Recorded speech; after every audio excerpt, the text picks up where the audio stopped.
We will guide you through how to use Smart Focus in Camtasia. Quick disclaimer, skipping a single step will affect your final result, so you need to follow this step-by-step guide carefully. If this guide helpful, don't forget to like and subscribe. First, don't forget to comment if you still need our help or want to ask something, and we will reach you as soon as possible. Second, make sure that Camtasia is already installed on your device. Double-click Camtasia to open the program. Click New Project to create your project. Next, for this example, I will use a video that has already been imported into the project. Drag and drop the video to the track section. Then, click the Animations menu on the left side. Select the Smart Focus animation from the available options.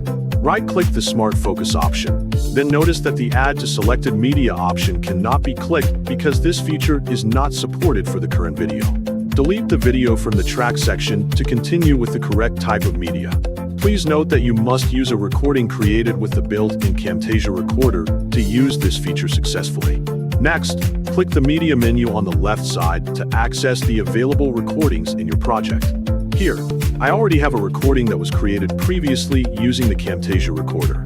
Drag and drop the recorded file to the track section. Adjust the video so it fills the preview section and displays correctly inside the editor.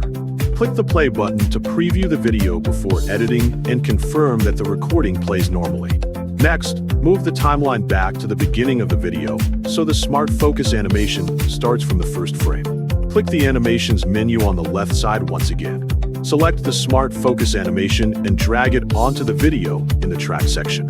You can also right-click the Smart Focus option and select Add to Selected Media as an alternative method.